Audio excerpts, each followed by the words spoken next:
अस्सलामु अलैकुम वरहमतुल्लाहि वबरकातुहू। अल्हम्दुलिल्लाह वस्सलातु वस्सलाम अला रसूलिल्लाह वअला आलिहि वसहबिहि अजमईन, अम्मा बाद। मौजू है मोहम्मद सल्लल्लाहु अलैहि वसल्लम की शादी आयशा रज़ियल्लाहु अन्हा से कम उम्री में, सही या गलत। हम देखते हैं कि इस्लाम के खिलाफ उठाए जाने वाले एतराज़ों में ये टॉप 5 एतराज़ों में से एक एतराज़ है और बहुत सारे लोग ये सवाल जहन में रखते हैं और इस ताल्लुक से कंफ्यूज होते हैं। तो मैं आप सबसे रिक्वेस्ट करता हूं कि ये रिसर्च जो मैं आपके सामने पेश कर रहा हूं, आप इसे गौर से सुने इंशाल्लाह। इसमें मैं कुछ सवाल पूछने वाला हूं। वो सवाल इसलिए पूछ रहा हूं ताकि जो लोग इसके बरखिलाफ व्यू रखते हैं वो इन सवालों का जवाब जानने में इस मौजू को और अच्छी तरह से समझ पाए इंशाल्लाह। स्टार्ट करते हैं। सबसे पहले मैं एक सवाल पूछना चाहता हूं वो लोगों से जो कहते हैं कि ये गलत है। मैं उनसे कहता हूं कि क्या आप जानते हैं कि मिनिमम उम्र शादी की क्या होनी चाहिए? यानी अगर आप ये कहते हैं कि नबी सल्लल्लाहु अलैहि वसल्लम की जो शादी हुई आयशा रज़ियल्लाहु अन्हा से और जो रुखसती हुई 9 साल की उम्र में, ये गलत था, तो सही क्या होना चाहिए, क्या आपको पता है? तो ये हो गया पहला सवाल कि क्या है सही। एक इसमें थॉट कायम करें तो आप इस वीडियो से ज्यादा इंशाल्लाह फायदा उठा सकते हैं। दूसरी चीज ये है कि आप जिस किसी उम्र को सही समझते हैं उसे सही कहने का आपका म्यार क्या है, स्टैंडर्ड क्या है, और जिसे आप गलत कहते हो उसे गलत कहते हो तो किस म्यार से गलत कहते हो। मिसाल के तौर पर अगर 2 लोग मेजर कर रहे हैं और दोनों का मेजरमेंट मैच नहीं हो रहा है तो हम क्या कहेंगे कि पहले मेजर टेप में चेक कर लो कि भाई हो सकता है एक शख्स सेंटीमीटर्स में कह रहा है और दूसरा इंचेस में कह रहा है, तो पहले कैलिब्रेशन चेक करो, स्टैंडर्ड चेक करो, क्या स्टैंडर्ड है। तो आपका स्टैंडर्ड क्या है सही और गलत कहने में। यह बात क्यों इंपॉर्टेंट है, हम आगे जब बढ़ेंगे तो आपको यह बात इंशाल्लाह और अच्छी तरह से समझ में आएगी। तीसरा सवाल कि आयशा रज़ियल्लाहु अन्हा की शादी नबी सल्लल्लाहु अलैहि वसल्लम से जो कम उम्री में हुई, आप सिर्फ इसे गलत समझते हो या कम उम्री में किसी भी शादी को गलत समझते हो? अगर मान लो कि आप सिर्फ आयशा रज़ियल्लाहु अन्हा की शादी को गलत समझते हो तो ये तो नाइंसाफी है, ये तो नाइंसाफी है। आपको या तो सारी कम उम्री की शादियों को गलत समझना चाहिए। तो मैं उम्मीद करता हूं कि आप एक इंसाफ का व्यू कायम करेंगे। अगर आप गलत भी कहते हो तो आपको सारी कम उम्री की शादियों को गलत कहना चाहिए और फिर हम आगे बात कर सकते हैं। अब बात शुरू करने से पहले मैं आपको अपनी तरफ से एक बात बताना चाहता हूं कि चाइल्ड मैरिजेस जो है ना, उसके तो हम भी खिलाफ हैं। क्या आपको पता है इस्लाम के अंदर शादी कब परमिसिबल है और मिनिमम एज शादी की क्या है इस्लाम में? आइए देखते हैं। एक फॉर्मूला मैं आपके सामने रखना चाहता हूं और मैं आपसे रिक्वेस्ट करूंगा कि बहुत सारे सवालों के जवाब सिर्फ इस फॉर्मूला में है, तो आप ये फॉर्मूला को बहुत गौर से पढ़िए। सबसे पहले लड़की बुलूगत तक पहुंची हो। बुलूगत का मतलब प्यूबर्टी, यानी कि बालिग हो गई हो, यानी कि मैच्योर हो गई हो। उसके अंदर क्या कंडीशन है कि उसे हैज यानी मेंसेस आ गया हो। और इसके बहुत सारे प्रूफ्स हैं। प्रूफ्स में से एक प्रूफ आपकी स्क्रीन पर मौजूद है, कुरान की आयत सूरा नंबर 4 आयत नंबर 6, वब्तलुल यतामा हत्ता इदा बलगुन निकाह, कि यतीमों को आजमाओ यहां तक कि वो निकाह की उम्र तक ना पहुंच जाए। तो पता चला कि वो निकाह की उम्र तक पहुंच जाएंगे तब उनकी प्रॉपर्टी उन्हें लौटाई जाएगी। फ़इन आनस्तुम मिनहुम रुश्दन फदफ़ऊ इलैहिम अम्वालहुम, यानी उनका माल लौटाने से पहले जो चेक किया जाएगा कि कम से कम निकाह की उम्र तक पहुंच जाए। पता ही चला कि निकाह की एक उम्र है और बल्कि लफ्ज बुलुगत बलगुन निकाह, ये बुलुगत भी इसी लफ्ज से आता है। तो हम देखते हैं कि निकाह की उम्र क्या है, वो है जब हैज आ जाए, मेंसेस आ जाए। ये हो गई पहली कंडीशन और बुलुगत तक पहुंचना जरूरी है, ये हो गई पहली बात। लेकिन सिर्फ ये कंडीशन नहीं है। दूसरी कंडीशन ये है कि फिजिकल कैपेबिलिटी होनी चाहिए।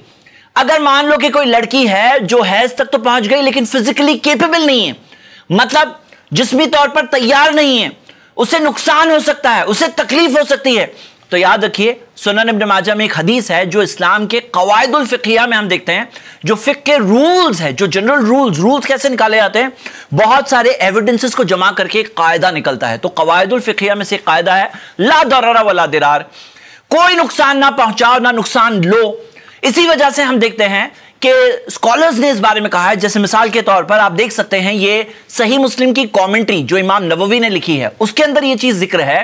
काल मालिक, इमाम मालिक ने कहा, व शाफी और शाफी ने कहा, व अबू हनीफा ने कहा, हद्दु ज़ालिका अन तुतिक़ल जिमा, वो कहते हैं कि इसकी लिमिट, मतलब कि रुखसती की जो लिमिट है वो तब है ततीक़ल जिमा, यानी कि वो लड़की के अंदर उतनी कैपेसिटी होनी चाहिए कि जो जिस्मानी ताल्लुकात है, सेक्सुअल रिलेशंस होते हैं, उसके अंदर ततीक़ अल जमा, यानी उसके अंदर इस्तिताअत होनी चाहिए, यानी उसको नुकसान और तकलीफ नहीं होनी चाहिए। और फिर वो कहते हैं वो यख्तलिफु ज़ालिका भी इख्तिलाफ़िहिन्ना, इसमें तो लड़कियों के अंदर आपस में इख्तिलाफ होता है, मतलब फिजिकल कैपेबिलिटी किसी लड़की में हो सकता है जल्दी आएगी, किसी में लेट आएगी। इसी वजह से उसे नंबर से यानी एज के साथ फिक्स नहीं किया जा सकता है। वहादा हुआ सही, और यही सही बात है। मतलब क्या मेरे ब्रदर्स एंड सिस्टर्स, इस्लाम ये सिखाता है कि वो लड़की नंबर 1 तो बालिग हो और नंबर 2 उसके अंदर फिजिकल कैपेबिलिटी हो। और एक तीसरी चीज है जो इसमें शामिल है, वो है साइकोलॉजिकल कैपेबिलिटी। क्यों? क्योंकि अगर वो जहनी तौर पर तैयार नहीं है और साइकोलॉजिकल तौर पर तैयार नहीं है इस रिस्पॉन्सिबिलिटी के लिए, मैरिज के लिए, तो उसे तकलीफ और नुकसान होगी। तो ला दरर वला दिरार के अंदर ये भी शामिल है। जब ये तीन चीजें जाके मिलती है तो तब हमें मिलता है कि वो सूटेबल फॉर मैरिज हो गई, यानी मैरिज के लिए वो तैयार है। मैं आपसे एक सवाल पूछना चाहता हूं, अगर कोई लड़की बालिग भी है, फिजिकल तौर पर कैपेबल भी है, जहनी तौर पर भी कैपेबल है, तो आप उस लड़की को अडल्ट कहेंगे या बच्ची कहेंगे? मैं आपसे ये सवाल पूछ रहा हूं। हकीकत तो ये है, इसे अडल्ट कहेंगे, वो अडल्ट हो चुकी है। और अडल्टहुड का फिक्स नंबर देना ये एक्चुअली एक मिस्टेक है, क्योंकि हम देखते हैं अडल्टहुड का जो नंबर है, टाइम, लोकेशन, प्लेस, कंट्री, जमाना, उसके अंदर ये चीज डिफर भी करती है। तो ये हो गया मेरा चौथा सवाल आपके लिए। आइए आगे बढ़ते हैं। हम देखते हैं कि आयशा रदियल्लाहु अन्हा ये सारे स्टेजेस को पार करके, ये जो स्टेजेस आपने देखा, ये सब स्टेजेस को पार करके 9 इयर्स की उम्र में वो तैयार थी, सूटेबल फॉर मैरिज थी। अब कोई और लड़की के लिए हो सकता है ये 9 इयर्स में होगा, हो सकता है 12 साल में होगा, हो सकता है 15, और हो सकता है 18 में भी ना हो। तो हम ये देखते हैं कि ये सारी कंडीशंस के साथ एक और बात बहुत जरूरी है, और वह है लड़की की कंसेंट, यानी कि रजामंदी। क्योंकि प्रॉफेट मोहम्मद सल्लल्लाहु अलैहि वसल्लम ने फरमाया, वला तुनकाहुल बिक्रू हत्ता तुस्ताज़नु, कि जो बाकिरा है, जो वर्जिन है, उससे निकाह नहीं किया जाएगा यहां तक कि उसकी इजाजत ना ले ली जाए। कालू कैफा इज़्नुहा काला अन तस्कुता, नबी सल्लल्लाहु अलैहि वसल्लम से पूछा गया कि वो जो बाकिरा है, जो वर्जिन है, उससे इजाजत कैसे ली जाएगी? तो नबी सल्लल्लाहु अलैहि वसल्लम ने कहा उसकी खामोशी भी उसकी रजा है, यानी उससे पूछा जाएगा। अगर वो साइलेंट है उस वक्त पर, तो वो साइलेंस उसकी हया की वजह से अंडरस्टैंडिंग दी गई है कि ये उसकी रजामंदी है, उसका कंसेंट है। हम आगे बढ़ते हैं। एक और दलील, एक बार ऐसा हुआ कि प्रॉफेट मोहम्मद सल्लल्लाहु अलैहि वसल्लम के सामने एक वालिद और एक उनकी बेटी का केस आया। बेटी कह रही थी मुझे शादी नहीं करना है, वालिद चाहते थे कि उसकी शादी कर दी जाए। तो नबी सल्लल्लाहु अलैहि वसल्लम से उस बच्ची ने कहा, लड़की ने कहा, वल्लज़ी बाअसका बिल हक़, उस जात की कसम जिस जात ने आपको हक के साथ भेजा है, ला तज़व्वजू अबदा, मैं कभी शादी नहीं करना चाहती हूं। फ़क़ाल नबी सल्लल्लाहु अलैहि वसल्लम, नबी सल्लल्लाहु अलैहि वसल्लम ने तब क्या कहा आपको पता है? ला तनकिहुहुन्ना इल्ला बिइज़्निहिन्ना, उनकी शादियां मत कराओ सिवाय उनकी इजाजत के साथ। मतलब वो लड़की की इजाजत होगी तब जाके उसकी फादर उसकी शादी करा सकते हैं, फोर्स करके उसकी शादी करा नहीं सकते। अगर होता तो नबी सल्लल्लाहु अलैहि वसल्लम यहां उस फादर को इजाजत देते थे कि नहीं तुम करा दो अपनी बेटी की शादी, लेकिन नबी सल्लल्लाहु अलैहि वसल्लम ने वाज़ेह तौर पर मना करके कहा, प्रोहिबिशन के साथ कहा, ला तनकिहुहुन्ना इल्ला बिइज़्निहिन्ना। एक तीसरी दलील भी हम देख लेते हैं कि खंसा बिन्त खिजाम अल अंसारिया रदियल्लाहु अन्हा नबी सल्लल्लाहु अलैहि वसल्लम के पास आई, उन्होंने आकर के शिकायत किया कि मेरी शादी बगैर मेरी इजाजत के कर दी गई। तो नबी सल्लल्लाहु अलैहि वसल्लम ने क्या किया? फर्रद्दा निकाहहू, नबी सल्लल्लाहु अलैहि वसल्लम ने उनके निकाह को ही कैंसिल कर दिया। इससे हम क्या सीखते हैं? इससे हम ये बात सीखते हैं कि अगर कोई लड़की की इजाजत नहीं ली गई तो फिर तलाक में काउंट नहीं होगा, उसका निकाह कैंसिल हो जाएगा। अब एक बहुत इंपॉर्टेंट बात है कि क्या जब वो नाबालिग है तब उसकी इजाजत ली जा सकती है? हाफिज इब्न हजर अल अस्कलानी सही बुखारी की कॉमेंट्री में लिखते हैं, ला माना लिस्तिज़ानिन मन ला तदरी मल इज़्न, कि इजाजत का मतलब ही नहीं है अगर उसे पता नहीं है कि इजाजत कहते किसे हैं। तो वो छोटी बच्ची से नहीं पूछा जाएगा, बालिग होने के बाद, समझदार होने के बाद, जब वो समझ सकती है कि वो क्या चीज की इजाजत दे रही है, तब जाकर उसकी इजाजत ली जा सकती है, और यह है शरीयत का कायदा। अच्छा, मैं आपको एक इंपॉर्टेंट बात बता दूं, हम किस जमाने की बात कर रहे हैं? हम 1400 साल पहले की बात कर रहे हैं। क्या आप जानते हैं कि औरतों को प्रॉपर्टी राइट्स कब मिले हैं? लास्ट 100 साल में मिले हैं। क्या आप जानते हैं लास्ट 200 साल पहले तो सती बैन हुई थी? हम 1400 साल पहले की बात कर रहे हैं कि 1400 साल पहले औरतों को यह इजाजत दी गई कि वो मना भी कर सकते हैं। इस फॉर्मूला में अगली चीज हम ये देखते हैं कि वली की कंसेंट, यानी कि जो लड़की के वली है, जो वालिद होते हैं, जो जिम्मेदार है, उनकी कंसेंट होना भी जरूरी है, और तब जाकर मैरिज अलाउ होगी। मेरा सवाल है, इस्लाम का ये जो कंसेप्ट आपके सामने है, इस कंसेप्ट पर आपका क्या एतराज है? अब आइए हम ये देखते हैं कि औरतों में हैज, मेंसेस आता कब है। रिपोर्ट देख सकते हैं, इसके अंदर दिया है study finds early onset of puberty in girls. लड़कियों में कब प्यूबर्टी आती है, कब मेंसेस आते हैं, तो आप ये देख सकते हैं कि किस उम्र में मेंसेस आते हैं और जो उसके फिजिकल कैरेक्टरिस्टिक्स हैं वो फिजिकल कैरेक्टरिस्टिक भी यहां पे दिया हुआ है। तो वो कब उस लड़की में आते हैं, 7 साल में कितने %, 8 में कितने, 9, 10, 11, ये आज की बात है, ये आज की रिपोर्ट है। और इसके अंदर इंडिया की बात अगर देखें तो इंडिया में भी देखा गया बाज रिपोर्ट्स में, जैसे फॉर एग्जांपल मेनार्की यानी कि जो मेंसेस की शुरुआत 8-9 साल में, और ये रिपोर्ट में आप देख सकते हैं पीरियड्स एट 7 साल में जो पीरियड्स आ रहे हैं जिसे प्रिकॉसियस प्यूबर्टी कहते हैं, तो आप देख रहे हैं कि ये 7 साल में केसेस इंडिया में भी मिल रहे हैं। और इस रिपोर्ट में आप देख सकते हैं कि 20 फैक्टर्स है जो यहां पे दिए हुए हैं जिनके ऊपर मेनार्कल एज डिपेंड होती है, यानी मेंसेस की शुरुआत डिपेंड होती है। 20 फैक्टर्स है, यानी ऐसा नहीं है कि पूरी दुनिया में सेम टाइम पर सब जगह पर लड़कियों को सेम टाइम पर मेंसेस आ जाते हैं, ऐसा नहीं है। जेनेटिक फैक्टर्स है, रेस के ऊपर डिपेंड होता है, एनवायरमेंट की जो कंडीशंस है उसके ऊपर डिपेंड होता है, जो खाते पीते न्यूट्रिशन है उस पर डिपेंड होता है, फिजिकल एक्टिविटी क्या है उस पर डिपेंड होता है, ज्योग्राफिकल लोकेशन पे डिपेंड होता है, अर्बन रूरल रेजिडेंस पे फर्क पड़ता है, हेल्थ स्टेटस क्या है, साइकोलॉजिकल फैक्टर्स क्या है, ब्लाइंडनेस में कभी फर्क पड़ता है, बीएमआई यानी बॉडी मास इंडेक्स क्या है, फैमिली साइज क्या है, ये कई सारे फैक्टर्स के ऊपर ये चीज डिपेंड होती है। और इसी वजह से आप देख रहे हैं कि एक ही जमाने में अगर बात करें, अगर हम 2022 की बात करें तो इंडिया में कब हो रहा है, अफ्रीका में कब हो रहा है, अमेरिका में कब हो रहा है, इसमें कई सारे फैक्टर्स पे डिपेंड होकर मेंसेस की एज चेंज होती है। और आप अगर जमाने में देखें तो और फैक्टर्स उसके अंदर आ जाते हैं, जो फैक्टर्स को देखकर हम ये बात समझ सकते हैं कि मेंसेस की एज डिफर होती है। आप इस हदीस से देखिए जो सही सनद से मिलती है, इमाम शाफी रहिमहुल्लाह का कौल है, वो कहते हैं ताहमिलुल मरअतु बिल यमनी लिबिंती 90 आशरिन, कि यमन के अंदर तो औरतों को 9 और 10 साल की उम्र तक वो प्रेग्नेंट हो जाती हैं। ये कहां से हमें पता चल रहा है, इस हदीस से पता चल रहा है जो ऑथेंटिक चेन ऑफ नरेशन से मिलती है। जिस तरह से आयशा रज़ियल्लाहु अन्हा के बारे में हमें ऑथेंटिक चेन ऑफ नरेशन से पता चलता है कि उनकी उम्र 9 साल थी रुखसती के वक्त पर, हमें उसी तरह यहां यह पता चलता है कि उस जमाने का एक नॉर्मल कॉमन चलन था कि औरतें उस जमाने में उस वक्त तक तो प्रेग्नेंट हो जाती थी।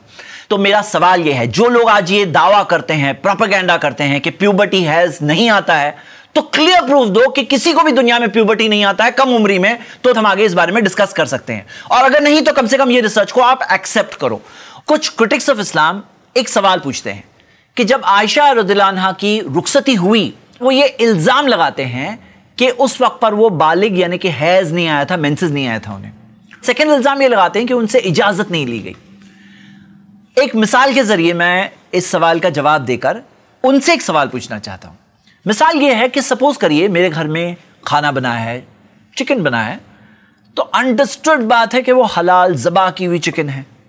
अगर आप ये इल्ज़ाम लगाते हैं कि नहीं वो ज़बा की हुई चिकन नहीं है, तो आपको दलील आनी पड़ेगी, आप ऐसा क्यों कह रहे हो। अंडरस्टूड बात है, आप एक मेरे यहां पर आ रहे हो, एक मुस्लिम के पास आ रहे हो, तो आपको हलाल चिकन ही मिलेगी इंशाल्लाह।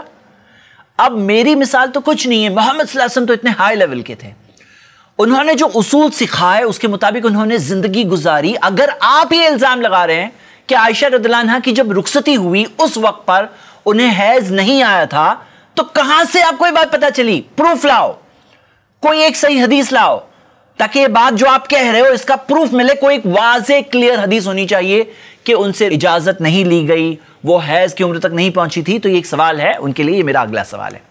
अब आइए आगे बढ़ते हैं। मैं आपको 2 दलीलें देना चाहता हूं। सही बुखारी की हदीस आपके सामने स्क्रीन पर है।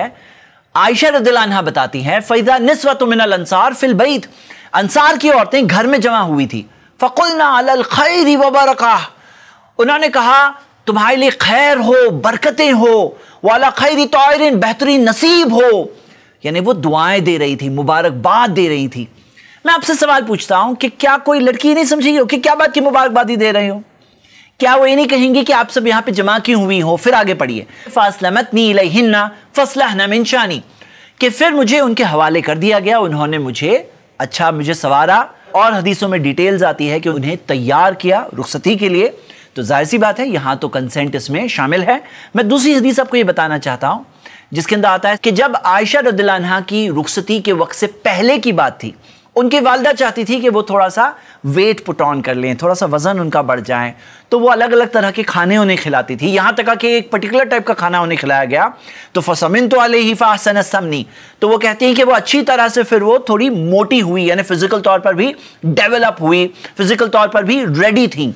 तो यहां पे हमें ये बात भी पता चलती है कि खास शादी की तैयारी हो रही थी, खास शादी के लिए तैयार किया जा रहा था, और वो बता रही थी और कॉन्शियसली एक तरह की कोशिश हो रही थी, यानी निकाह के बाद से लेकर रुखसती के दरमियान में। तो ये कहना कि उनको नहीं पता था, उनकी इजाजत नहीं थी, ये सवाल ही नहीं होता। और अगर कोई ये इल्जाम लगाता है तो उसे वाज़े क्लियर हदीस लाना चाहिए, या तो इस इल्जाम को ड्रॉप कर देना चाहिए। आइए अब हम अहम सवाल पे आते हैं, क्या है age of marriage? Age of marriage अगर आप इंडिया में देखो तो करंटली 18 साल है औरतों के लिए, और इसी वजह से आमतौर पे जब ये सवाल लोगों से पूछा जाता है तो अक्सर लोग ये कहते हैं 18 साल होनी चाहिए एज ऑफ मैरिज।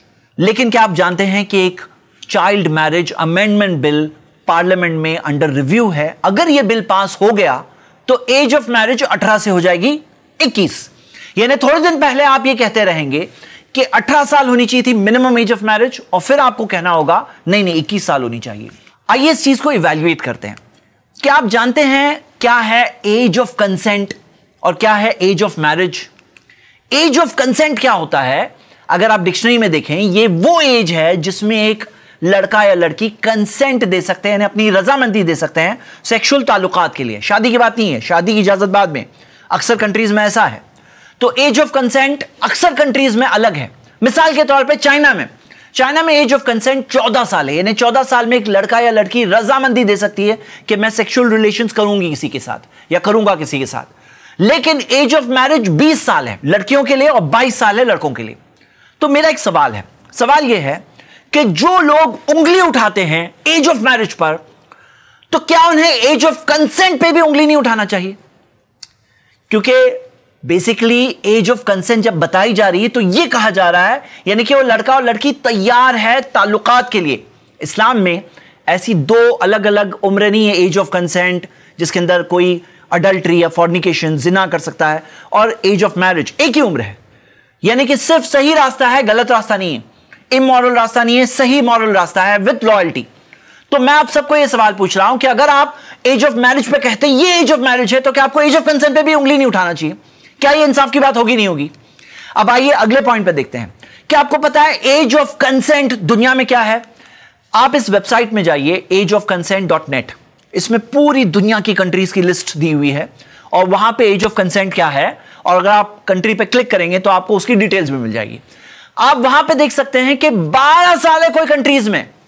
मिसाल के तौर पे फिलीपींस में 2022 के मार्च तक भी 12 साल था, अभी 13 और 16 साल है।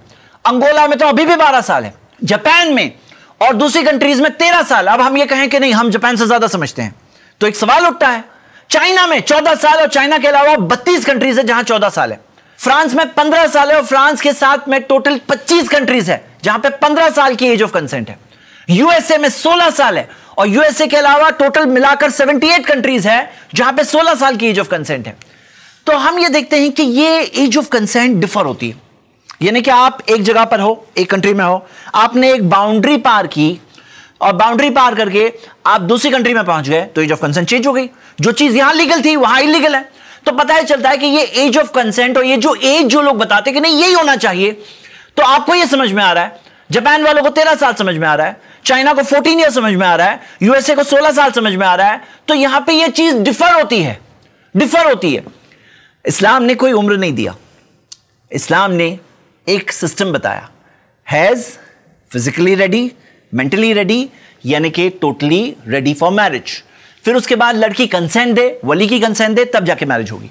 तो मतलब हम ये देखते हैं कि ये एक फॉर्मूला है जो इस्लाम ने दिया, जो ये सारी बाउंड्रीज से ऊपर है। मान लो मिसाल के तौर पे कोई कंट्री में लड़कियां जल्दी मैच्योर नहीं हो रही है, वहां पे हैज जल्दी नहीं आ रहा है, एज बढ़ गई। कहीं पे लोग मेंटली लड़कियां रेडी नहीं है, फिजिकल तौर पे बहुत कमजोर है, वहां पे एज बढ़ गई। तो मैं यहां पे कोई 9 इयर्स का फॉर्मूला डिफेंड करने नहीं आया हूं। मैं यहां ये कहने आया हूं कि इस्लाम का जो बताया हुआ फॉर्मूला है, जो आयशा रज़ियल्लाहु अन्हा परफेक्टली क्वालिफाइड थी अपने जमाने दौर में उस जगह पर, और सिर्फ वही नहीं दूसरी कई लड़कियों का भी ये मामला है। और हम ये देखते हैं कि आज जगह से जगह देखेंगे तो ये रूल चेंज होगा। मेरा अगला पॉइंट, आप ये रिपोर्ट देखिए। 1991 में अमेरिका में हर 1 लाख लड़कियों में से 140 लड़कियां प्रेग्नेंट हो रही थी। कौन सी उम्र की? 10 से 14 साल। हम कितने साल की बात कर रहे हैं? 10 साल से 14 साल के दरमियान की जो लड़कियां हैं, 140 लड़कियां प्रेग्नेंट हो रही थी हर 1 लाख में से। और 2020 में आए तो ये 1 लाख में से 20 लड़कियां प्रेग्नेंट होने लगी। क्यों? इसलिए कि कॉन्ट्रासेप्टिव्स बहुत आसानी से अवेलेबल होने लगे। आप ये रिपोर्ट देख सकते हैं कि किस तरह से कॉन्ट्रासेप्टिव्स का यूज पाया जाता है 10 to 14 ईयर्स के गैप में। ये यूएसए की बात है। ताज्जुब की बात यह है कि अमेरिका में तो अभी हमने देखा कि एज ऑफ कंसेंट 16 साल है। तो 10 से 14 साल को कॉन्ट्रासेप्टिव्स अवेलेबल करके, ताकि उनके अंदर जो प्रेगनेंसीज हो रही थी वो थोड़ा नंबर कम हो जाए, ये अवेलेबल करना क्या साबित कर रहा है? मतलब एक कायदा है 16 साल, लेकिन जमीनी सतह पर कोई और चीज फॉलो हो रही है। एक आजादी है कि 10 से 14 साल भी कर रहे हो, लेकिन कॉन्ट्रासेप्टिव यूज करके करो। तो पता है चला ये हो रहा है। लेकिन मैं एक सवाल पूछना चाह रहा हूं यहां पे। आप ये देखिए, ये है 2 एसटीडी सेक्सुअली ट्रांसमिटेड डिजीजेस का चार्ट। हर 1 लाख बच्चों में ये पाया जा रहा है, और ये 10 से 14 साल का चार्ट है, 10 to 14 ईयर्स। और ये रिपोर्ट देखिए, इसमें तो वाज़े तौर पर ये लोअर इनकम ग्रुप के बच्चों की बात हो रही है, लोअर इनकम वालों की, लेकिन उनके अंदर एवरेज एज 12 साल पाई गई। फर्स्ट सेक्सुअल इंटरकॉर्स, यानी फर्स्ट टाइम जो सेक्सुअल रिलेशंस वो करते हैं, 12 साल की उम्र। और आप ये रिपोर्ट पढ़िए, आपकी स्क्रीन पर है, जो दिख रहा है आपको, बाज बच्चे 8 और 9 साल के अंदर सेक्सुअल रिलेशंस करते हैं। क्या आपको पता है ये क्या हो रहा है? एसटीडी मिल रहा है, प्रेगनेंसी मिल रही है, कॉन्ट्रासेप्टिव यूज मिल रहा है, वाज़े रिपोर्ट मिल रही है कि 8-9 साल में भी हो रहा है, 12 साल एवरेज एज है, औसत एवरेज। क्या साबित कर रहे हैं मालूम है वो? ये बात तो पक्की है, वो अपनी जिंदगियों को खराब कर रहे हैं। लेकिन वो उन थियरीज की धज्जियां उड़ा रहे हैं जो कह रहे हैं कि ये बच्चे जो है ना 18 साल के हो जाए ना, तब जाके वो फिजिकल ताल्लुकात की कैपेबिलिटी उनमें आती है, तब जाके वो फिजिकली कैपेबल होते हैं। 18 साल तक होना जरूरी है। तो ये लोग प्रैक्टिकल तौर पर धज्जियां उड़ा रहे हैं ये थियरी की। क्या उड़ा रहे हैं? कि नहीं वो लोग रेडी हैं। क्यों? आपको क्या लगता है प्रेग्नेंट ऐसे ही हो रहे हैं और ये सब ऐसे ही हो रहा है और वो थियरी को फॉलो किया जा रहा है जमीनी सतह पर? तो नहीं, आपको सोचना चाहिए चीज के ताल्लुक से। ये रियलिटी है फेस टू फेस। ये रिपोर्ट जो अभी तक आप देख रहे थे, ये तो करंट जमाने की रिपोर्ट है। चलिए थोड़ा हिस्ट्री में पीछे जाते हैं। नहीं 1400 साल नहीं, हम सिर्फ 140 साल पीछे जा रहे हैं, 140 ईयर्स। ये 1880 की रिपोर्ट आपके सामने स्क्रीन पर है। आप देख सकते हैं कि अमेरिका के अक्सर स्टेट्स में 10 साल और 12 साल एज ऑफ कंसेंट थी। रशिया में 10 साल थी, पोर्चुगल में 12 साल थी, स्पेन में 12 साल थी, डेनमार्क में 12 साल थी। तो आप ये देख सकते हैं कि 10-12 साल ये नॉर्मल स्टैंडर्ड था सिर्फ 140 साल पहले, 140 ईयर्स। अगर आप 1400 साल पहले जाएंगे तो आप और देख सकते हैं कि अर्ली मैरिज कॉमन बात थी। और इंडिया में देखेंगे तो इंडिया में आप देख सकते हैं कि अभी जो 18 साल है, इससे पहले 16 साल थी, उससे पहले 14 साल थी, उससे पहले 12 साल थी, और 1860 में देखेंगे तो 10 साल थी। मैं आपसे सवाल पूछना चाहता हूं, ये पुराने जमाने के सब लोग गलत? ये सब गलत। आपकी दादी नानी को भी आप देखोगे या परदादी परनानी को देखोगे तो आप देखोगे कम उम्र में उनकी शादी हुई है, यानी वो जमाने में कॉमन बात थी। तो वो सब पुराने जमाने के सब दुनिया भर के लोग गलत और हम लोग सही। वो सब चाइल्ड अब्यूजर्स, वो सब रेपिस्ट और हम लोग सही। क्या आपको लग रहा है ये सही है? अच्छा अब आगे सोचो, 10 से 12 साल हुई एज ऑफ मैरिज, 12 से 14, 16, 18, 20, अभी 21 हो रहा है। अब सोचो जमाना और आगे बढ़ता है तो आपको पता है एक पूरी लॉबी है काम कर रही है कि एज ऑफ मैरिज और आगे बढ़ाना चाहिए। आप ये गैलप की सर्वे देख सकते हैं और इस तरह की और भी रिपोर्ट्स है। ये पोल में क्या हुआ, लोगों ने ये वोट किया कि मिनिमम एज ऑफ मैरिज औरतों के लिए 25 साल होनी चाहिए और मर्दों के लिए 27 साल होनी चाहिए मिनिमम एज ऑफ मैरिज। और ये लॉबी काम कर रही है। तो कोई बहुत दूर की बात नहीं है कि जिस तरह से एज ऑफ मैरिज 10, 12, 14, 16, 18, 21 तक आ गई, तो बहुत जल्द हो सकता है 25 तक पहुंचेगी, 27 तक पहुंचेगी, 30 ईयर्स तक पहुंचेगी। अब मैं आपसे सवाल पूछ रहा हूं कि वो जमाने के लोग अगर पीछे मुड़कर देखेंगे और ये कहेंगे 2022 के लोग, ये लोग कैसे चाइल्ड अब्यूजर्स थे, 18 साल में मैरिज को सही समझते थे, तो आप वो लोगों को क्या कहोगे? क्या आप उन लोगों को ये कहने दोगे कि हाँ हम लोग आउटडेटेड थे, हम लोग जालिम थे, हम लोग बिल्कुल अब्यूज करते थे, चाइल्ड अब्यूज? क्या आप ये बात को मानेंगे? क्या आप उन्हें हक देंगे? तो नहीं, ये बात सही नहीं है, ये बात सही नहीं है और हमें वहां का कंटेक्स्ट समझना चाहिए। तो आइए हम आगे बढ़ते हैं कि हिस्ट्री में ये एज ऑफ मैरिज क्यों इतनी कम हुआ करती थी। चलिए थोड़ा उनकी बात समझने की कोशिश करते हैं। आप ये चार्ट देखिए, ये करंट लाइफ एक्सपेक्टेंसी के बारे में कि आप इंडिया में देख सकते हैं करंटली 69 इयर्स 0.66 इयर्स की लाइफ एक्सपेक्टेंसी, यानी कि एवरेज इंडियन तकरीबन 69 साल जीता है, कोई ज्यादा कोई कम, लेकिन एवरेज 69.66 है। लेकिन क्या ऐसा हमेशा से है? तो नहीं। आप थोड़ा पीछे देखेंगे, आप ये लाइन देख सकते हैं, 1960 में जाते हैं तो एवरेज एज एक एवरेज इंडियन की 42 इयर्स के करीब हुआ करती थी। और सिर्फ इंडिया की बात नहीं है, आप ये सऊदी के बारे में देखिए, अभी वहां लाइफ एक्सपेक्टेंसी 75 इयर्स है, लेकिन 1960 में तकरीबन 42-43 इयर्स थी। अगर आप ये चार्ट देखोगे तो 1770 की बात है, 1770, 5 कॉन्टिनेंट्स की रिपोर्ट है। आप देख सकते हैं जो average life expectancy 60 to 80 years है, वो 1770 में तकरीबन 28 से 35 साल के दरमियान थी एवरेज लाइफ। और ये रिपोर्ट देखिए, तकरीबन 2000 अलग अलग स्केलेटन्स मिले हैं। वो स्केलेटन्स को स्टडी किया जो एंशिएंट रोमन एम्पायर के बारे में है, और रोमन एम्पायर आप देख रहे हैं कंटिन्यू होकर मोहम्मद सल्लल्लाहु अलैहि वसल्लम के जमाने तक भी था। तो आप देख रहे हैं ये स्केलेटन्स को देखने के बाद उन्हें पता चला कि एक एवरेज एंशिएंट रोमन वर्कर 30 साल की उम्र तक उसकी मौत हो जाती थी, एवरेज की, कोई ज्यादा कोई कम, लेकिन एवरेज 30। तो ये सब चीज देखने के बाद एक बात क्लिक हो रही है कि उनकी लाइफ एक्सपेक्टेंसी क्या थी? कम थी।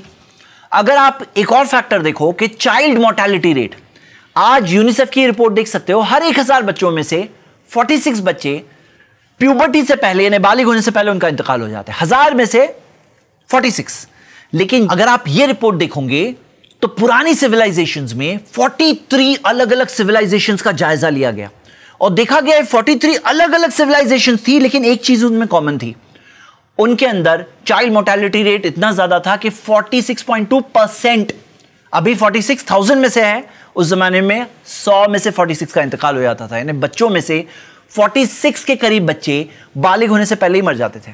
यानी अगर आप उस जमाने में रहते हो और अगर आपके पास 2 बच्चे हैं तो 2 में से 1 तकरीबन उसका इंतकाल हो जाएगा बालिग होने से पहले, और ऑन एवरेज उसका इंतकाल हो जाएगा। और ये होता था। अब मैं आपसे एक सवाल पूछता हूं, जरा सोचो, आप उस जमाने में रहते हो और आपको पता है कि तकरीबन 35 साल आपकी एवरेज उम्र है, कभी ज्यादा भी जी सकते हैं कभी कम भी, लेकिन एवरेज 35 है, कोई ज्यादा भी जी लेगा 60-70 तक, लेकिन कोई कम भी जिएगा। और आपको यह भी पता है कि चाइल्ड में बच्चों का इंतकाल हो जाता है, और 100 बच्चे हैं तो 46 का इंतकाल हो जाता है बालिग होने से पहले। तो मुझे आप यह बताओ कि कब स्टार्ट करोगे, कब शादी करोगे आप? यानी तकरीबन 35 साल में इंतकाल हो रहा है तो क्या 30 साल में शादी करोगे? 25 साल में शादी करोगे? और अगर आप इतना लेट शादी करोगे तो एक बात समझ लीजिए कि आपके बच्चे बालिग होने से पहले ही बहुत हाई चांस है वो यतीम हो जाएंगे। एक और फैक्टर सोचिए कि वो जमाने में बच्चे सोसाइटी में रहते थे, इस वजह से वो एक्सपोज होते थे, इस वजह से वो जल्दी मैच्योर हो जाते थे मेंटल तौर पर। हमारे बच्चे आज हम देखते हैं कि स्कूल्स कॉलेजेस के अंदर जब एक एजुकेशनल सिस्टम में लॉक्ड रहते हैं और सोसाइटी में एक्सपोज नहीं होते तो वो लोग इतनी जल्दी मैच्योर नहीं होते हैं। बहुत सारे फैक्टर्स हैं इसमें, लेकिन ये भी फैक्टर देखना चाहिए। तो ये एक सवाल है, और मेरा सवाल ये है वो सारे लोगों से कि व्हाट डू यू थिंक 1400 साल पहले क्या होनी चाहिए थी मिनिमम एज ऑफ मैरिज? आप बताओ, आप बताओ कि वो जो लोग जिनकी एवरेज लाइफ एक्सपेक्टेंसी तकरीबन 35 साल थी, उनकी एज ऑफ मैरिज क्या होनी चाहिए थी? कौन बेहतर समझ सकता है, वो लोग या आप? और आपको क्यों लगता है कि वो लोग गलत थे और आप यहां बैठकर 2022 में बैठकर आप पीछे मुड़कर कहोगे कि नहीं, उनकी एज ऑफ मैरिज इतनी होनी चाहिए थी, this should have been the age of marriage? तो नहीं, मैं कहता हूं आप फैसला करने वाले कौन हो कि उनकी शादी कब होनी चाहिए थी? वो लोग बेहतर फैसला कर सकते थे अपने हालात को समझते हुए, अपनी सिचुएशन को समझते हुए। और इसी वजह से आप देखोगे कि मोहम्मद सल्लल्लाहु अलैहि वसल्लम के जो दुश्मन भी थे, जो इस इंतजार में रहते थे कि कहां कोई चीज मिल जाए जिस पे वो एतराज उठाए, कोई ऑब्जेक्शन उठाए, उन्होंने कई एतराज उठाए, जो जिक्र है कुरान में, उनके जवाब भी है, लेकिन ये एतराज किसी ने नहीं उठाया कि वो उन्होंने 54 इयर्स के अंदर आयशा रज़ियल्लाहु अन्हा की जब रुखसती हुई उनकी 9 इयर्स थी, ये एतराज किसी ने नहीं उठाया। क्यों? क्योंकि उस सोसाइटी में कॉमन था। सिर्फ उस सोसाइटी में नहीं, उसके बाद भी कॉमन था। हम 140 साल पहले तक देख चुके हैं, हम तो 1400 साल पहले की बात कर रहे हैं।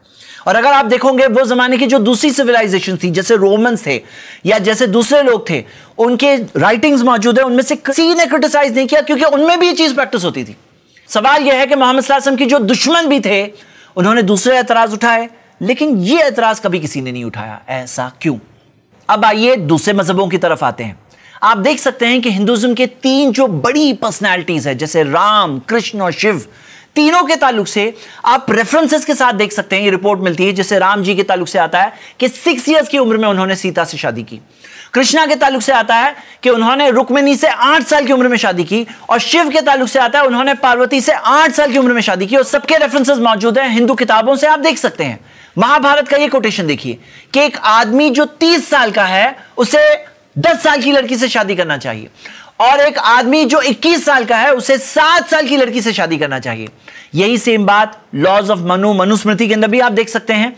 और ये चीज के ताल्लुक से आर्टिकल्स मौजूद है जिसमें मोर देन 50 अलग अलग रेफरेंसेस हैं। ये तो मैंने चंद रेफरेंसेस बताया सिर्फ एक बताने के लिए, और यहां पे मैं किसी रिलीजन को अटैक नहीं कर रहा हूं, मैं सिर्फ हिस्टोरिकल तौर पे बता रहा हूं कि रिलीजन्स ये बात मानते आए हैं। इंडिया के ताल्लुक से आप देख सकते हो कि 2016 से पहले के 10 सालों में 1 करोड़ 20 लाख शादियां हुई बच्चों की बिलो 10 ईयर्स, और उसमें से 84% हिंदू और 11% मुस्लिम।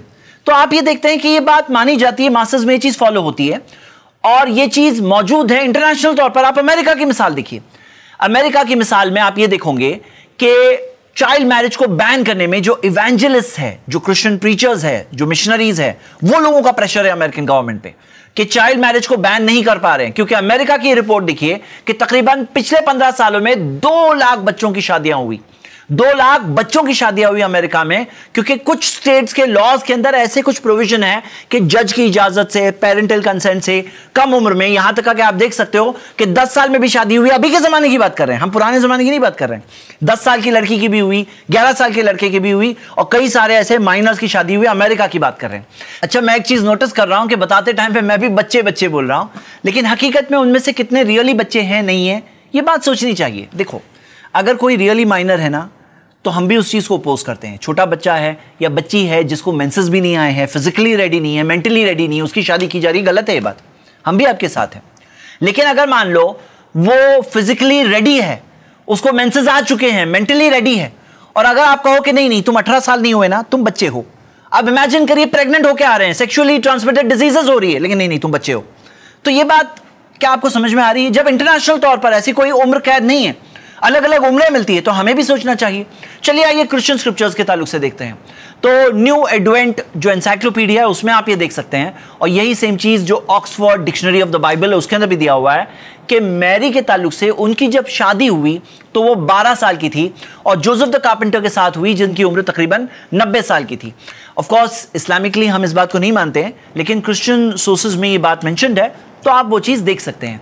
तो समझने की बात क्या है कि रिलीजन्स में भी इसे अलाउ किया गया है पास्ट में। तो क्या आप सिर्फ प्रॉफेट मोहम्मद सल्लल्लाहु अलैहि वसल्लम को सिंगल आउट करके सिर्फ उन्हें ही गलत कहेंगे, या वो सारे रिलीजन्स में जो हो रहा है वो सब गलत है? मैं आपसे सवाल पूछ रहा हूं। अगला सवाल, चेंजिंग स्टैंडर्ड्स विथ टाइम। आप देखिए रिपोर्ट, स्कूल की स्टार्टिंग एज आज आपको पता है कि कहां स्टार्ट होती है? प्ले ग्रुप, फिर नर्सरी, फिर लोअर केजी, फिर सीनियर केजी। लेकिन एक जमाना था जब एजुकेशन फर्स्ट स्टैंडर्ड से स्टार्ट होती थी। अब हम अगर पीछे मुड़ के कहेंगे अरे कितने बैकवर्ड लोग थे, फर्स्ट स्टैंडर्ड से स्टार्ट करते हैं, तो नहीं, ये चेंज हुआ है, जमाने के हिसाब से चेंज हुआ है। आप आज के स्टैंडर्ड से जज करके वो जमाने के बच्चों को नहीं कह सकते। कैसे पेरेंट्स बच्चों को डायरेक्टली फर्स्ट में डाल रहे थे, कुछ प्ले ग्रुप नहीं, कुछ नर्सरी नहीं, कैसे पेरेंट्स थे? हम ऐसा जजमेंट नहीं कर सकते हैं। आप एक और मिसाल देखिए, ये देखिए चाइल्ड सोल्जर्स के बारे में, चाहे चाइना हो चाहे अमेरिका हो, इंटरनेशनल तौर पर आप ये चीज देख सकते हैं कि 10-10 साल के बच्चे वॉर्स में पार्टिसिपेट किया करते थे। हालांकि अगर आप इस्लाम के ताल्लुक से देखें तो प्रॉफेट मोहम्मद सल्लल्लाहु अलैहि वसल्लम ने माइनर बच्चों को पार्टिसिपेट करने से मना किया, और जो बालिग हो जाए उनको इजाजत दी, और इसकी मिसालें मौजूद हैं। लेकिन ये चीज इंटरनेशनल तौर पर होती थी। तो आज के लॉज के हिसाब से आप वो लोगों को जज करो उनकी सिचुएशन के एतबार से, वो नहीं सही होगा। एक और मिसाल, बच्चे फार्म्स में पेरेंट्स की मदद करते हैं, ये कॉमन बात है, पास्ट में चलता आया था। अब आज अगर कोई कहे कि नहीं नहीं चाइल्ड लेबर है ये, तो नहीं, ये वो जमाने की एजुकेशन थी। वो बच्चा वो स्किल सीखता था, वो स्किल को यूज करके कमा सकता था, अपना पेट पाल सकता था, फैमिली को संभाल सकता था। अब हम कहें नहीं चाइल्ड लेबर हो रहा था, तो हमें समझना चाहिए स्टैंडर्ड्स चेंज होते हैं। वो जमाने में लाइफ एक्सपेक्टेंसी अलग थी, उनको बचपन से ही अपने ट्रेड्स, अपने बिजनेसेस, अपने काम, अपने प्रोफेशन को सीखना पड़ता था। एक और मिसाल हम देखेंगे, हैंड रिक्शा है, उसको पुल करने वाले को देख रहे हैं, और देख के शायद कोई कहेगा कितना जुल्म हो रहा है उस पर, देखो पीछे कौन बैठा है और वो बेचारा उस पर जुल्म हो रहा है। अब ये हम आज देखकर कह रहे हैं ना जुल्म, आज के स्टैंडर्ड के हिसाब से। हो सकता है कल का स्टैंडर्ड ये होगा कि सेल्फ ड्राइविंग कार्स जो आज आने लगी है, सेल्फ ड्राइविंग कार्स जो खुद से चलती है ड्राइवर के बगैर, और वो चीज इंटरनेशनल नॉर्म हो जाएगा, और तब जाके वो लोग पीछे मुड़ के देखेंगे ये 2022 के लोग, ये लोग ड्राइवर रखते थे, कितना जुल्म, घंटों घंटों तक आदमी बैठा है, कितना जुल्म था उस जमाने में। तो नहीं, आज की जमाने की मजबूरियां हम लोग समझते हैं। तो ये सारी चीज में हमें एक बात समझना चाहिए, क्या एक जमाने की सिचुएशन से दूसरे जमाने को जज करना, क्या ये सही है, गलत है? आप इस सवाल को जरूर सोचिए। नेक्स्ट चीज, फेमस पर्सनालिटीज इंडिया की जिनकी चाइल्ड वाइफ्स थी, मैं आपको सिर्फ 3 मिसालें दूंगा। पहली मिसाल बाबा साहेब अंबेडकर की। उनकी बीवी रामाबाई 8 साल की थी जब शादी हुई। तो ये है हमारे कॉन्स्टिट्यूशन को फ्रेम करने वाले ग्रेट लीडर बाबा साहेब अंबेडकर। एक और मिसाल हम देखेंगे एक साइंटिस्ट की, सत्येंद्र नाथ बोस, जिन्हें कितने सारे अवार्ड्स मिले और कितनी सारी डिस्कवरीज थी उनकी। उनकी बीवी उषा भाटी घोष 11 साल की थी जब शादी हुई। उसी तरह एक तीसरी मिसाल, great philosopher and poet Rabindranath Tagore, उनकी बीवी 9 साल की थी मृणाली देवी जब उनकी शादी हुई। तो मैं आपसे सवाल पूछता हूं कि आप इन सारे पर्सनालिटीज और सारे ग्रेट लोगों को, उनको भी वैसे बैड अब्यूजेस और गलत बातें जो आप लोग आज प्रॉफेट मोहम्मद सल्लल्लाहु अलैहि वसल्लम के ताल्लुक से यूज करते हैं, चाइल्ड अब्यूजर्स, रेपिस्ट, औज़ु बिल्लाह, क्या आप ऐसी तोहमतें क्या इन पर्सनालिटीज के ताल्लुक से भी लगाओगे? मैं पूछना चाहता हूं, इंसाफ से बात करिए, ये नहीं सही है, ये गलत बात है। और आप खुद सोचिए एक इंपॉर्टेंट बात कि जहां पर ये मिनिमम एज ऑफ मैरिज बढ़ती जा रही है, 18 तक आ गई, 21 तक आ रही है, फिर और बढ़ेगी आगे। तो आपको पता है क्या होता है इसमें ये होता है कि जितना ये लेट होता है, यानी उतना टाइम बगैर शादी के एक मैच्योर पर्सन को रहना पड़ रहा है। इस वजह से क्या होता है, इस वजह से गलत ताल्लुकात के चांसेस बढ़ जाते हैं। मैं आपको एक रिपोर्ट बताना चाहता हूं, ये यूएसए की रिपोर्ट है कि यूएसए में 100 बच्चों में से 40% बच्चे आउटसाइड मैरिज पैदा हो रहे हैं, और यही सेम फिगर अगर आप फ्रांस में देखो तो 57% बच्चे आउट ऑफ मैरिज पैदा हो रहे हैं। और ये बच्चे जो आउट ऑफ मैरिज पैदा होते हैं, आप खुद सोचो कि फादर क्या रिस्पॉन्सिबल है? क्या उनका खर्चा देगा? क्या उन्हें अपना नाम देगा? क्या फादर की विरासत में नाम होगा? नहीं, शादी नहीं हुई है, शादी के बगैर पैदा हुए। इसी वजह से कोई ताज्जुब की बात नहीं कि अमेरिका में तकरीबन 2.25 करोड़ बच्चे, हर 4 बच्चों में से एक बच्चा अकेली मां बड़ा कर रही है, बाप का भी रोल प्ले कर रही है, मां का भी रोल प्ले कर रही है। आप खुद देखिए, सोचिए। इसी वजह से आप देखते हैं कि ऐसी माओं में 28% माएं सीवियर मेंटल डिसेबिलिटी में चली आती है। आप खुद सोचिए, क्या है सही है, गलत है? अमेरिका की 33 करोड़ पॉपुलेशन में से 11 करोड़ को एसटीडी हो गया है, ये सारे इस कल्चर की वजह से। तो क्या आप इस कल्चर को, इस चीज को सही समझते हो या गलत समझते हो? मैं सवाल इसलिए पूछ रहा हूं क्योंकि अगर आप गलत समझते हो, गलत ही समझना चाहिए, ये एक रॉन्ग चीज है इंसानियत के एतबार से, तो फिर हमें अपनी एज को जो हम आगे बढ़ाते आए हैं उसे करीब लाना होगा, वहां पे उस पॉइंट पे ले जाना होगा जहां पर लड़कियां मैच्योर हो जाती है, फिजिकल तौर पर प्यूबर्टी तक पहुंच जाती है, फिजिकल तौर पर रेडी होती है, मेंटल तौर पर भी रेडी होती है। तो गलत रास्ते नहीं, उनके लिए सही रास्ता हमें ओपन करना चाहिए। मैं आप सबसे रिक्वेस्ट करता हूं कि आप इस चीज के बारे में जरा सोचिए।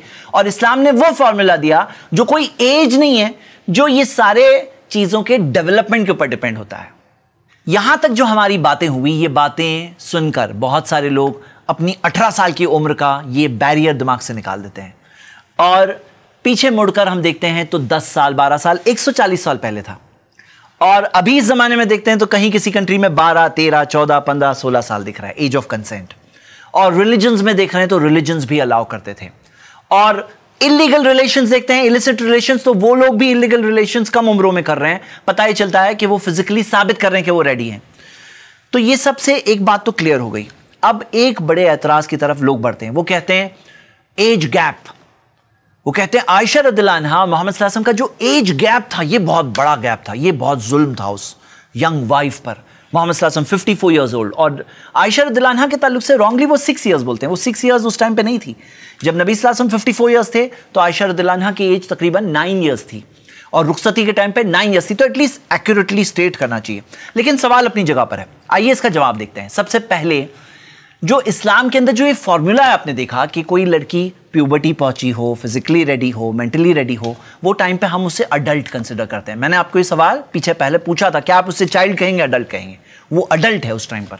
तो यानी हम यहां पर बात कर रहे हैं एक अडल्ट जो 9 ईयर्स की एज में अडल्टहुड के डेफिनेशन तक पहुंच चुकी है। और याद रखिए इस बात को कि अडल्टहुड ये जो डेफिनेशन है ना, ये कोई एक जगह का डेफिनेशन नहीं। आप इस रिपोर्ट में देख सकते हैं कि ये जगह और सिचुएशन और टाइम के एतबार से चाइल्ड किसे कहते हैं ये डेफिनेशन चेंज होता रहता है। तो हम एक मेंटल परसेप्शन फिक्स ना करें। सबसे पहले हम दो अडल्ट्स की बाय कंसेंट शादी की बात कर रहे हैं। अगर आप चाइल्ड की बात करें तो हम भी नहीं रेडी है, चाइल्ड मैरिज के हम भी फेवर में नहीं है। जो छोटी बच्ची है, जो प्यूबर्टी नहीं पहुंची है, जो फिजिकली रेडी नहीं है, मेंटली रेडी नहीं है, हम भी आपके साथ हैं। तो यहां पे जो रेडी है उसकी बात हो रही है। आयशा रज़ियल्लाहु अन्हा वहां पे 9 इयर्स तक पहुंच गई थी। कोई और लड़की हो सकता है 12 तक पहुंचेगी, 15 तक पहुंचेगी, 18 तक पहुंचेगी। तो इस बात को हम याद रखते हुए आइए पॉइंट नंबर 2 देखते हैं कि मोहम्मद सल्लल्लाहु अलैहि वसल्लम भले ही 54 ईयर्स थे, लेकिन आप इस बात से इमेजिन करिए कि even at the time of death सहाबा कहते हैं कि इवन मौत के वक्त पर वलई सफीरा से ही वलीयती इशरून अशारतन बैदा, उनके बालों में और उनकी दाढ़ी में सिर्फ 20 बाल थे सफेद, क्योंकि वो इतना क्लोजली देखते थे ना, सहाबा नबी सल्लल्लाहु अलैहि वसल्लम को इतना क्लोजली देखते थे, सिर्फ 20 बाल थे सफेद। तो हम एक ऐसे नबी की बात कर रहे हैं जो उस उम्र में भी बिल्कुल उनके बाल ऑलमोस्ट ब्लैक थे। और फिजिकली आप देख सकते हैं, सही बुखारी की हदीस है, साहबा कहते हैं कि हमने उनसे ज्यादा हैंडसम किसी को नहीं देखा। उनके चेहरे में रौनक, एक ऐसे इंसान का चेहरा जो सच्चा इंसान। मोहम्मद सल्लल्लाहु अलैहि वसल्लम फिजिकल तौर पर फिट थे, बहादुर थे, काइंड थे, शफकत करने वाले, अच्छे कैरेक्टर वाले, एक नेक इंसान थे, हेड ऑफ द स्टेट थे, कमांडर इन चीफ भी थे आर्मी के, और जज भी थे मेन। तो हम ये देखते हैं इतनी सारी क्वालिटीज थी उनके अंदर। अगर आप देखें इंसानी तारीख में उनसे ज्यादा इन्फ्लुएंशियल कोई इंसान नहीं गुजरा। इस किताब में आप देख सकते हैं द 100 में वो नंबर 1 पे थे, यानी सबसे असरदार शख्सियत थे इंसानी तारीख के। हम उस इंसान के मैरिज की बात कर रहे हैं। आप यहां पे दुनिया में देख सकते हो कि सेलिब्रिटीज, उनसे शादी करने के लिए बहुत एज गैप वाली स्पाउस तैयार हो रही है, या लड़का या लड़की तैयार हो रहे हैं क्योंकि सेलिब्रिटी से शादी करना है। तो ये सेलिब्रिटीज कुछ नहीं है। मोहम्मद सल्लल्लाहु अलैहि वसल्लम वो रियल हीरो थे, रियल हीरो। बिलियनर्स, आप बिलियनर्स में से देखिए कितने सारे बिलियनर्स मिलेंगे। 60 इयर्स का age gap, 50 years age gap spouse में, 40 इयर्स एज गैप। 90 ईयर का बिलियनर है, 27 साल की बीवी है, और एक का छोड़ करके फिर सेकंड से शादी करता है। उसे कोई गलत नहीं समझता है, बल्कि ये सोचते हैं कि अगर मैं होती तो मैं कर लेती, क्योंकि बिलियनरों की तरफ उनकी नजर होती है। हम कहते हैं बिलियनर्स कुछ नहीं है। मोहम्मद सल्लल्लाहु अलैहि वसल्लम आखिरत के ताल्लुक से जन्नत के अंदर उनको सबसे ऊंचा मकाम मिलने वाला है, और मोहम्मद सल्लल्लाहु अलैहि वसल्लम की जो वाइव्स हैं वो उनके साथ होगी जन्नत में। अलमरअतु ली आखिरी अज़वाजिहा, कि एक औरत अपने हस्बैंड्स में जो लास्ट हस्बैंड होगा उसके साथ होगी। उनको मदर्स ऑफ द बिलीवर्स का स्टेटस मिला, पूरी सोसाइटी में वो इज्जत मिली। रिवॉर्ड्स के ताल्लुक से मदर्स ऑफ द बिलीवर्स को अपने अमाल के डबल, अपने डीड्स के डबल रिवॉर्ड मिलेगा। तो ये सारा स्टेटस कोई भी मुस्लिम ईमान वाली औरत वो तो चाहेगी कि उसे ऐसा मौका मिल जाए मोहम्मद सल्लल्लाहु अलैहि वसल्लम की जो बीवी बनने। और आप खुद देखिए आयशा रज़ियल्लाहु अन्हा के वर्ड्स मोहम्मद सल्लल्लाहु अलैहि वसल्लम के ताल्लुक से, वल्लाही अल्लाह की कसम, इन्नी ला उहिब्बु कुर्बका, मैं पसंद करती हूं आपके करीब होना, वो उहिब्बु मा सर्रका, और मुझे पसंद है जिस चीज से आप खुश होते हो। तो हम देखते हैं कि वो खुश थी। आप उनकी हदीसें देखिए जो उन्होंने हदीसें बयान की है मोहम्मद सल्लल्लाहु अलैहि वसल्लम से, तो आपको क्या पता चलेगा, द चीज टू लव हिम डियरली। तो मैं आपसे सवाल पूछता हूं, यहां दो अडल्ट्स अपनी मर्जी से, अपनी रजामंदी से साथ में जिंदगी गुजारते और हैप्पी जिंदगी गुजारते, आपको क्या प्रॉब्लम है? आपको क्या प्रॉब्लम है? होता क्या है ना, ये एक माइंडसेट है। अगर आप ये देखो, आप सिर्फ इंटरनेट पे सर्च करिए एज गैप रिलेशनशिप्स, तो आपको बहुत सारे ऐसे एज गैप रिलेशनशिप वाले मिलेंगे, non Muslims, mostly non Muslims, जो कहते हैं क्या गलत है, क्या गलत है, मेंटल ब्लॉक है। यूट्यूब पे देखिए कितनी सारी वीडियोस है, वो कहते हैं क्या गलत है। तो वो गलत नहीं है, सेलिब्रिटी शादी करे वो गलत नहीं है, बिलियनर शादी करे वो गलत नहीं है, लेकिन मोहम्मद सल्लल्लाहु अलैहि वसल्लम गलत है। ये क्या डबल स्टैंडर्ड्स है? ये डबल स्टैंडर्ड्स नहीं है तो क्या है, आप खुद सोचो। और आप देखिए कि मोहम्मद सल्लल्लाहु अलैहि वसल्लम की वाइफ्स को तो चॉइस दिया गया था। कुरान में आप आयत देखोगे सूरह 33 वर्स 28, जिसके अंदर उनको चॉइस दिया गया कि अगर तुम चाहते हो दुनिया की जिंदगी, दुनिया की खूबसूरती चाहते हो, फतअलैना, तो आओ, उम्मतिकुन्ना, मैं तुम्हें देता हूं, वो सर्रिहुन्ना सराहन जमीला, तुम्हें बेहतरीन तरीके से मैं तुम्हें आजाद करता हूं। ये चॉइस दिया गया मदर्स ऑफ द बिलीवर्स को। और आप देखोगे कि सब मदर्स ऑफ द बिलीवर्स, सारी वाइफ्स ऑफ द प्रॉफिट ने ये चुना कि हम आपके साथ रहना चाहते हैं। और आयशा रज़ियल्लाहु अन्हा के वर्ड्स आप देख सकते हैं, क़द इख्तरतुल्लाह व रसूलहू, मैं अल्लाह और उसके रसूल को चुनती हूँ। उनका चॉइस था, बाय चॉइस वो रह रहे थे, ये चॉइस उनको लाइफ में आ गया कि फिर से भी मिला और उन्हें प्रॉब्लम नहीं था, तो आपको क्या प्रॉब्लम है? और अगर आप देखोगे आयशा रज़ियल्लाहु अन्हा की जो शादी है, ये एक स्पेशल शादी इस एंगल से थी कि मोहम्मद सल्लल्लाहु अलैहि वसल्लम को ड्रीम में कमांड आया था, हादिही इमरातुक, ये तुम्हारी बीवी है, ये ड्रीम 2 बार आया था, और प्रॉफिट्स के जो ड्रीम होते हैं वो भी कमांड होते हैं। तो ये कमांड आया था और इस वजह से उन्होंने शादी की। आप देखोगे कि आगे के सालों में क्या पता चलता है। पता ही चलता है कि आयशा रज़ियल्लाहु अन्हा कोई एवरेज लेडी या अबव एवरेज लेडी नहीं थी, वो एक एक्स्ट्रा ऑर्डिनरी लेडी थी।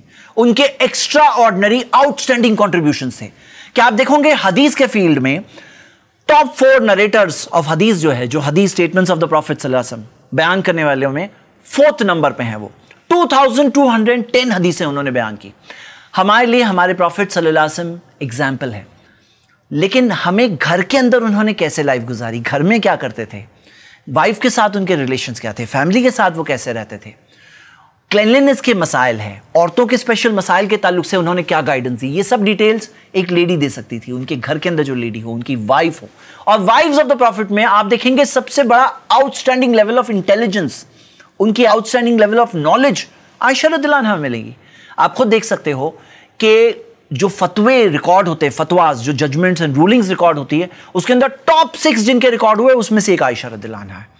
टीचिंग की स्पेशल एबिलिटी थी उनको, औरतें उनकी तरफ रिफर किया करती थी। खास हज के अंदर उनके खेमे लगते थे, लोग उनसे सवाल पूछते थे, बड़े बड़े सहाबा उनसे रिफर करते थे जब मसाइल अटकते थे, उनके लिए डिफिकल्टीज होती थी, तो उन्होंने गाइड किया as the mother of the believer. और अगर ये सोचो उनकी अगर डेथ कम उम्री में हो जाती, जैसे नबी सल्लल्लाहु अलैहि वसल्लम की बेटियों की सबकी डेथ कम उम्री में हुई, अगर इनकी भी डेथ कम उम्री में हो जाती तो आपका सवाल बनता था कि कम उम्री में शादी हुई, कम उम्री में मौत हो गई।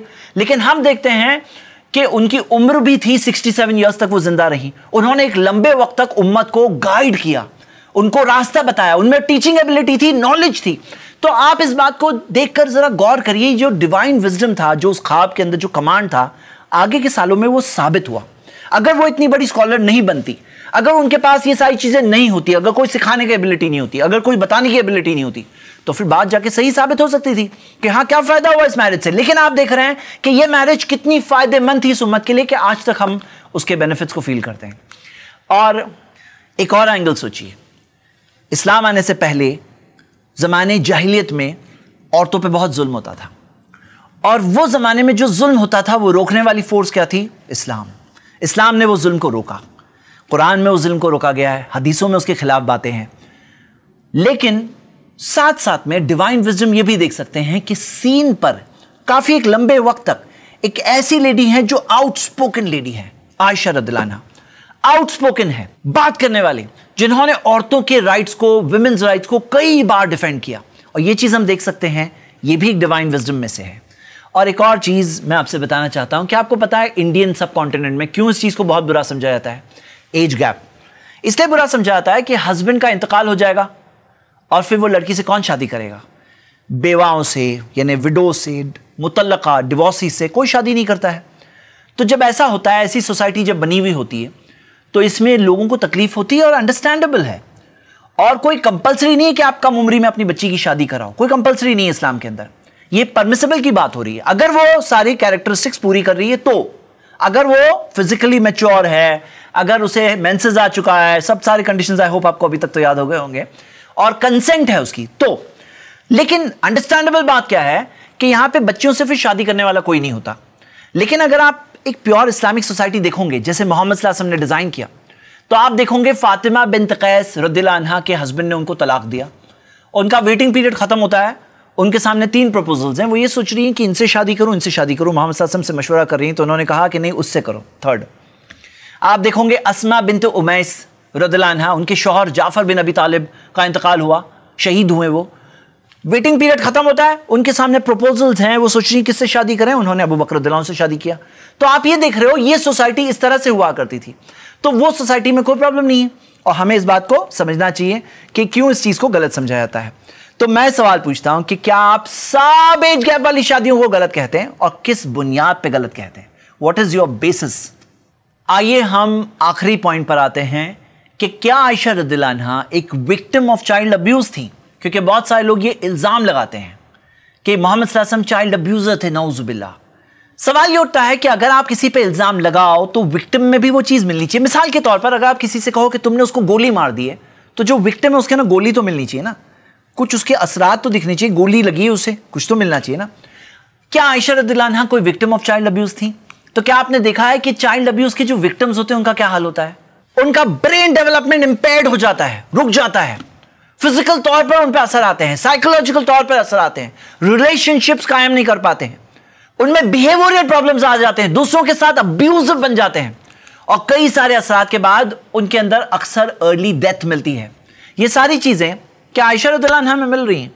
तो नहीं, वो तो एक बहुत ही कॉन्फिडेंट लेडी हैं, एक ऐसी लेडी हैं जो असर्टिव थी, जो मोहम्मद सल्लल्लाहु अलैहि वसल्लम के ताल्लुक से भी बात किया करती थी। एजुकेशन, लोग एजुकेशन की बात करते हैं, आयशा रज़ियल्लाहु अन्हा उस जमाने की स्कॉलर थी। यहां तक कि अगर आप देखो उस जमाने का जो मेडिकल साइंस था उसमें भी वो बहुत नॉलेजेबल थी। तो आप उनकी पूरी पर्सनालिटी देखिए, यहां तक कि नबी सल्लल्लाहु अलैहि वसल्लम से सवाल पूछा करती थी, अपने ओपिनियंस बाद के दौर में भी असर्टिवली बताया करती थी, यहां तक कि उन्होंने एक फौज भी लेकर के एक जंग की। तो ये सारी बातों से क्या पता चलता है कि वो विक्टिम ऑफ चाइल्ड अब्यूज नहीं थी। जो लोग ये इल्जाम लगाते हैं, मैं कहता हूं आपके पास कोई प्रूफ है? क्या आपके पास कोई प्रूफ है इस बात का? और एक सवाल पूछना चाहता हूं कि क्या आप आयशा रज़ियल्लाहु अन्हा के ये आउटस्टैंडिंग कॉन्ट्रीब्यूशंस को डिनाई कर सकते हैं, इनकार कर सकते हैं? आखिर में ये सारे पॉइंट्स के बाद मैं एक बात कहकर खत्म करूंगा कि जब आयशा रज़ियल्लाहु अन्हा को मोहम्मद सल्लल्लाहु अलैहि वसल्लम से शादी में कोई प्रॉब्लम नहीं था, उनकी मदर जिन्होंने उनको तैयार किया उनको कोई प्रॉब्लम नहीं था, जब उनके फादर उनको कोई प्रॉब्लम नहीं था, उनकी सोसाइटी को प्रॉब्लम नहीं था, यहां तक कि उनके दुश्मनों को भी प्रॉब्लम नहीं था, तो आपको क्या प्रॉब्लम है? माइंड को ओपन करिए, जरा सोचिए। जो इल्ज़ाम लगाया जाता है वो इल्ज़ाम यहाँ नहीं है। हम ये नहीं कह रहे हैं कि छोटी बच्चियों की शादी कराई जाए, लेकिन जो बच्चियाँ एज हो चुकी है और तैयार है उनकी शादी करना कोई गलत नहीं है। मैं आप सबसे रिक्वेस्ट करता हूँ कि आप इस रिसर्च के बारे में सोचिए। इस वीडियो में कुछ ऑब्जेक्शंस, कुछ एतराज़ात के जवाब आपके सामने आ चुके हैं, एक रिसर्च आ चुकी है। इन ऑब्जेक्शंस के अलावा भी कुछ ऑब्जेक्शंस है जो उठाए जाते हैं, सवाल उठाए जाते हैं। मैं उन सवालों का जवाब इंशाल्लाह अगली वीडियो में दूंगा। जरूर देखिए उस वीडियो को भी। जज़ाकल्लाहु खैर। अस्सलाम वालेकुम।